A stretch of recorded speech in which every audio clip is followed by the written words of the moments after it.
Assalamualaikum warahmatullahi wabarakatuh. Baiklah, kami dari kelompok 4 akan mempresentasikan hasil diskusi kelompok kami tentang review KLAS RPJMD Kabupaten Pasaman untuk periode 2021 sampai 2026. Untuk anggota kelompoknya, ada Heru Septia Wahyudi, ada Yoga Rehan Oktamar, ada Muhammad Abdurrahim, ada Arif Akil Al-Fadil, ada Bima Triputra, ada Gema Andriza, dan Budi Kurniawan. Untuk outline yang akan kami bahas pada kesempatan kali ini ada regulasi terkait KHLAS. Yang kedua ada indikator proses pelaksanaan KHLAS yang saat ini berlaku. Yang ketiga ada evaluasi laporan. Dan yang keempat, hal yang seharusnya dilaksanakan tapi tidak dilaksanakan penyusunan KHLAS. Selanjutnya akan dijelaskan oleh rekan saya.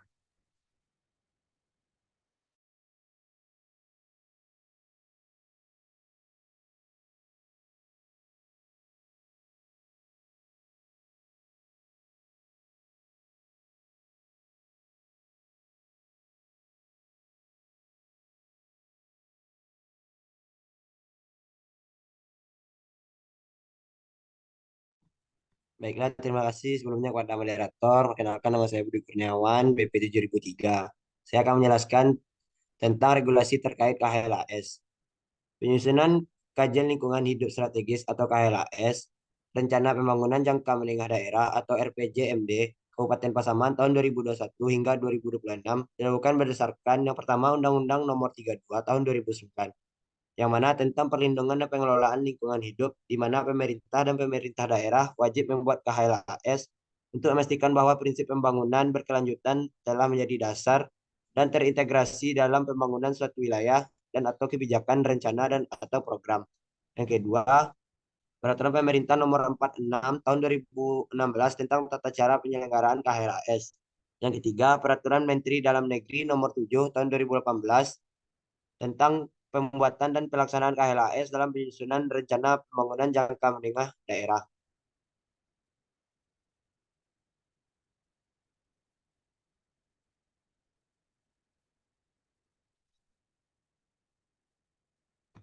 Next. Selanjutnya, saya akan menjelaskan indikator proses pelaksanaan KHLAS yang berlaku.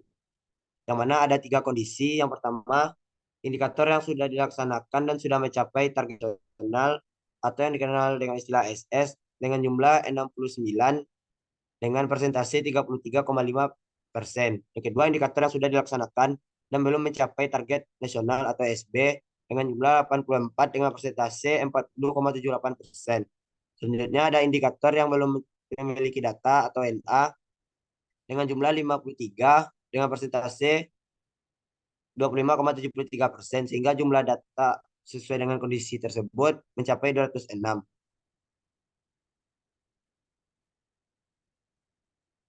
Next, operator. Selanjutnya saya akan menjelaskan SDGs yang telah dilaksanakan dan dicapai.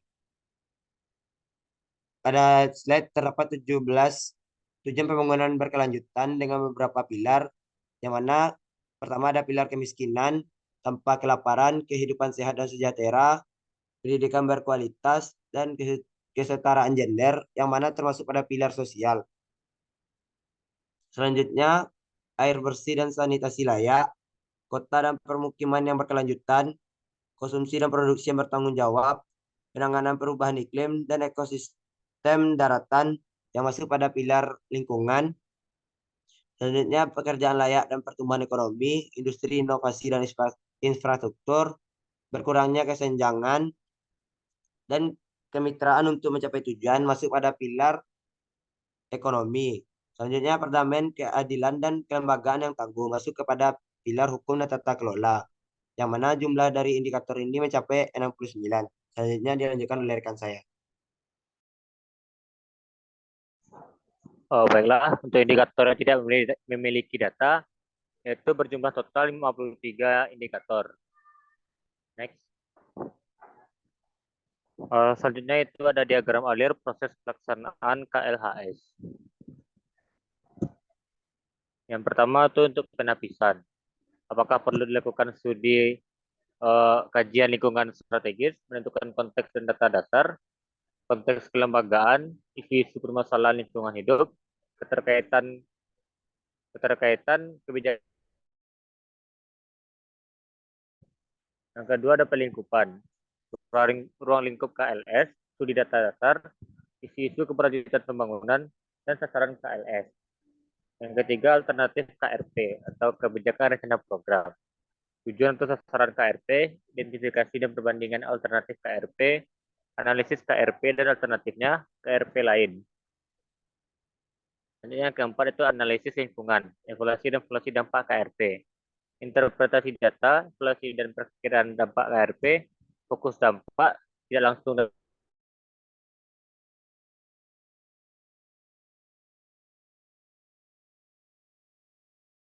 dampak. Yang kelima itu ada alternatif KRP dan pengambilan keputusan. Hasil, proses, dan mekanisme pengambilan keputusan, keterlibatan publik dan stakeholder lain, argumentasi pengambilan keputusan. Yang keenam itu rencana pemantauan dan pengelolaan KRP. Ini termasuk implementasi mitigasi dampak, motif untuk perbaikan KRP, tindak lanjut pengelolaan dampak KRP melalui bentukan sistem pengelolaan lingkungan hidup adaptif. Selanjutnya itu ada evaluasi laporan. Untuk kriteria itu yang pertama, apakah ada konteks yang data dasar isu permasalahan lingkungan hidup. Untuk penilaian itu sudah ada. Untuk keterangan itu terdapat pada bab 4. Ada 5 isu pembangunan dalam penyusunan KLHS RPJMD Kabupaten Pasaman.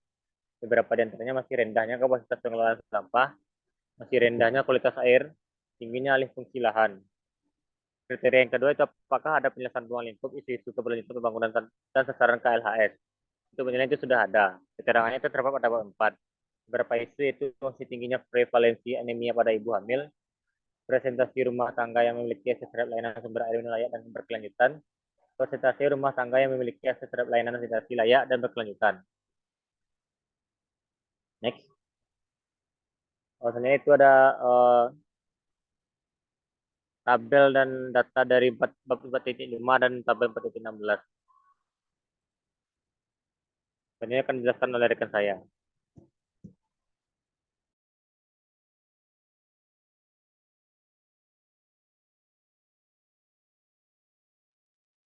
Baik, terima kasih. Perkenalkan saya Fadil, PP 3017. Itu tentang hasil laporan di mana kriteria apakah ada tujuan dan sasaran KRP, di mana penilaiannya sudah dengan keterangan terdapat pada bab 4 ada 17 tujuan dan sasaran KRP dari pembangunan berkelanjutan di KLHS Pasaman. Untuk kriteria selanjutnya, apakah ada perbandingan alternatif KRP, penilaiannya itu sudah dengan keterangan terdapat pada bab 6, yaitu 3 bagian alternatif atau rekomendasi. Yang pertama, rekomendasi terkait isu strategi isu konsultasi publik. Yang kedua, rekomendasi berdasarkan capaian TPB atau SDG. Yang ketiga, rekomendasi berdasarkan daya dukung dan daya tampung lingkungan hidup. Selanjutnya, itu tabel mengenai rekomendasi berdasarkan capaian indikator tujuan pembangunan berkelanjutan.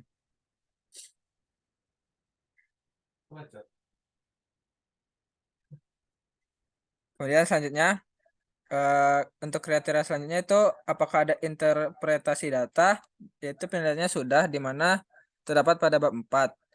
Selanjutnya, apakah ada perakiraan dampak dan risiko lingkungan hidup, yaitu penilaiannya sudah, terdapat pada bab 6. Beberapa isu yaitu masih tingginya prevalensi anemia pada ibu hamil, persentase rumah tangga yang memiliki akses terhadap layanan sumber air minum layak dan berkelanjutan, persentase rumah tangga yang memiliki akses terhadap layanan sanitasi layak dan berkelanjutan. Selanjutnya akan dijelaskan oleh rekan saya.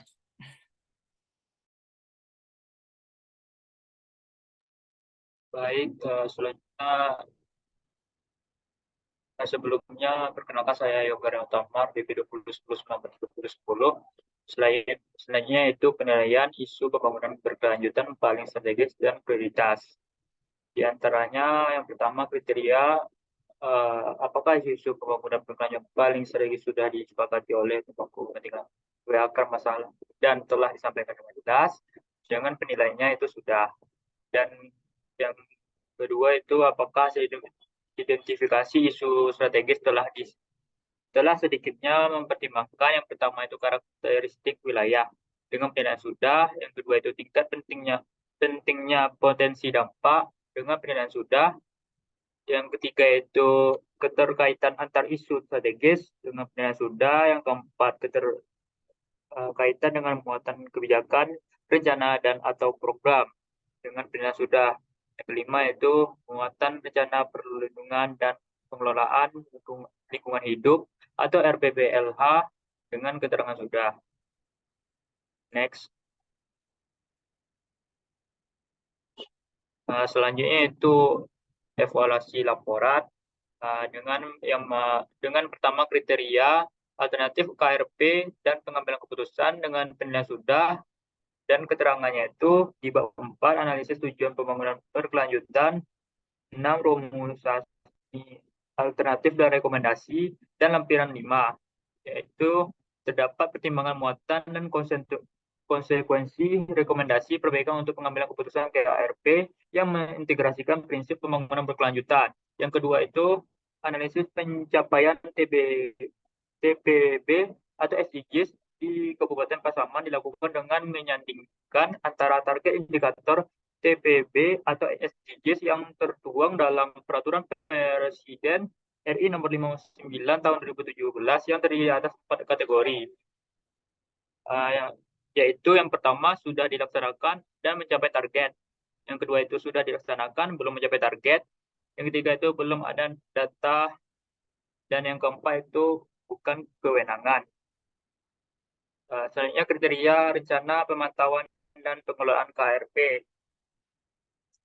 yang dengan penilaian sudah, dengan keterangan bab 4 analisis tujuan pembangunan berkelanjutan dan bab 6 rumusani alternatif dan rekomendasi itu telah visi misi yang disadari dari sasaran RPJMD berkaitan dengan keterkaitan dengan TPB dan SDGs, target TPB dan SDGs dan indikator TPB. Next.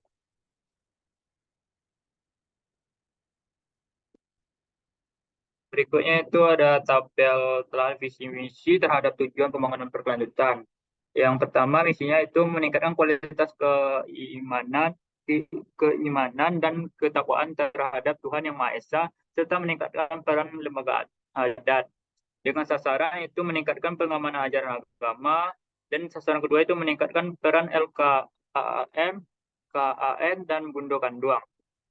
Dengan tujuan untuk menjamin kehidupan yang sehat dan meningkatkan kesejahteraan seluruh penduduk semua usia, dan tujuannya selanjutnya itu mencapai kesetaraan gender dan memperdayakan kaum perempuan.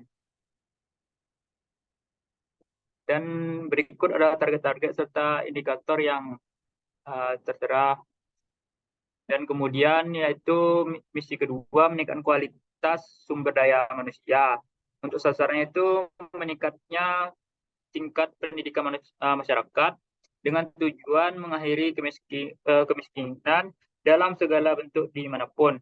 Dan berikut adalah target dan indikatornya. Selanjutnya akan dilanjutkan oleh rekan saya.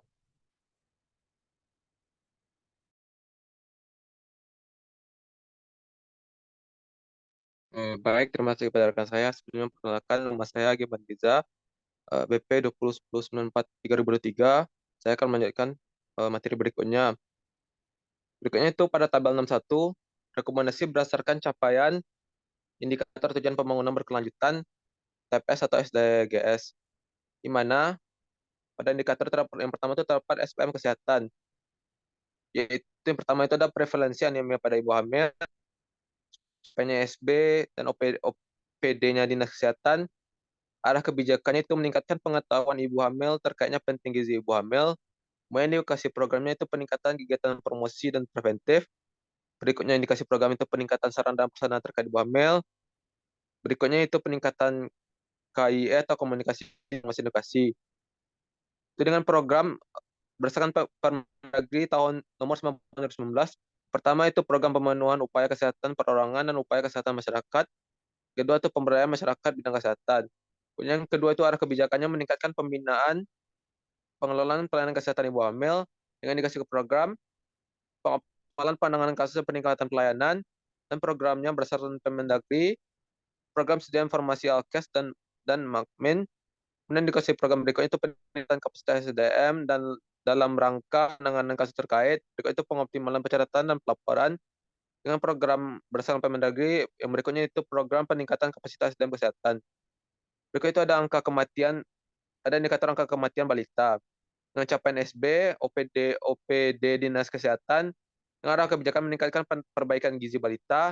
Dan indikasi programnya itu yang pertama perbaikan pada gizi balita, berikutnya itu pemberian makanan tambahan pada balita gizi kurang buruk dengan indikator program berdasarkan Permendagri. Yang pertama itu program pemenuhan upaya kesehatan lingkungan, program pemenuhan upaya kesehatan perorangan dan upaya kesehatan masyarakat. Kedua itu program pemberdayaan masyarakat bidang kesehatan. Berikut itu SPM ketentraman, ketertiban umum, dan perlindungan masyarakat. Itu ada jumlah korban meninggal, hilang, dan terkena dampak bencana per 100.000 orang dengan capaian SB dan OPD-nya BPD dengan arah kebijakan meningkatkan upaya pencegahan, meningkatkan upaya mitigasi, dan meningkatkan upaya kesiapsiagaan. Dan indikasi programnya itu peningkatan pelayanan pencegahan dan kesiapan terhadap bencana, dan program berdasarkan Permendagri program penanggulangan bencana. Berikut itu jumlah lokasi penguatan pengurangan risiko bencana dengan capaian SB dan OPD BPBD dengan arah kebijakan meningkatkan jumlah nagari tangguh bencana dengan indikasi program. Yang pertama itu peningkatan kelompok siaga bencana, kedua peningkatan keluarga tangguh bencana, dan indikasi berdasarkan Permendagri program penanggulangan bencana. Berikutnya itu indeks risiko bencana pada pusat pertumbuhan yang berisiko tinggi dengan capaian NA, OPD-nya BPD atau DPUTR. Untuk arah kebijakannya meningkatkan kapasitas manajemen kebencanaan. Indikasi programnya itu peningkatan pelayanan kesiapsiagaan dan mitigasi bencana, dan program bersama Permendagri program penanggulangan bencana. Yang nomor 2 itu untuk indikasi programnya itu ada peningkatan pelayanan penyelamatan evakuasi korban bencana. Ketiga itu peningkatan penanganan pasca bencana. Terakhir itu ada jumlah korban meninggal, hilang, dan terkena dampak bencana per 100.000 orang dengan capaian SB, OPD, BPDB. Arah kebijakannya yang pertama meningkatkan upaya pencegahan, yang kedua meningkatkan upaya mitigasi, dan ketiga itu meningkatkan upaya kesiapsiagaan. Dengan indikasi program itu peningkatan pelayanan, pencegahan, mitigasi, dan kesiapsiagaan terhadap bencana. Dan program bersama Permendagri itu program penanggulangan bencana. Next.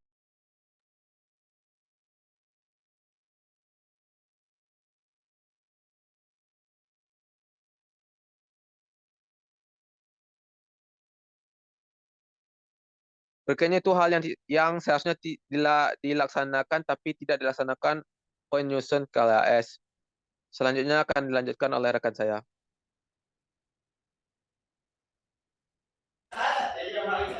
Baik, perkenalkan nama saya Heru Septriya Wahyudi, BP 2010-1945, akan melanjutkan. Sebenarnya itu yang pertama tidak terdapat penyusunan KAK, di mana KAK ini atau kerangka acuan kerja ini merupakan tugas KLHS sebagai pedoman dan dasar pengukuran kinerja kelompok KLHS. Isi dari KAK ini adalah gambaran umum dan penjelasan kegiatan penyusunan KLHS. Yang kedua itu tidak terdapat analisis pengaruh, di mana analisis pengaruh ini dikonsultasikan dengan pemangku kepentingan mengenai pengayaan dan penajaman hasil.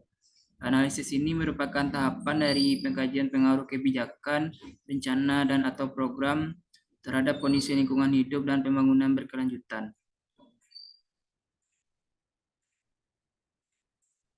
Yang ketiga, tidak terdapatnya penjaminan kualitas KLHS, mana penjaminan kualitas KLHS ini merupakan upaya untuk memastikan proses KLHS telah terlaksana sesuai dengan mekanisme dan tahapan yang dilaksanakan pada KLHS.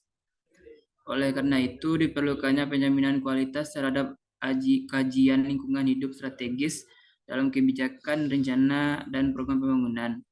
Keempat, itu tidak dilakukan validasi KLHS, mana permohonan validasi ini diajukan kepada Menteri atau Gubernur secara tertulis dengan melampirkan rancangan KLHS, laporan KLHS, dan bukti pemenuhan standar kompetensi penyusunan KLAS. Validasi dapat dilakukan apabila penjaminan kualitas telah dilakukan sampai dengan tahapan pengkajian pengaruh KLP terhadap kondisi lingkungan. Terima kasih, dikembalikan kepada moderator. Terima kasih kepada rekan-rekan kelompok 4. Sekian presentasi dari kelompok 4. Apabila ada salah dan janggal, mohon dimaafkan. Kami sudahi. Assalamualaikum warahmatullahi wabarakatuh.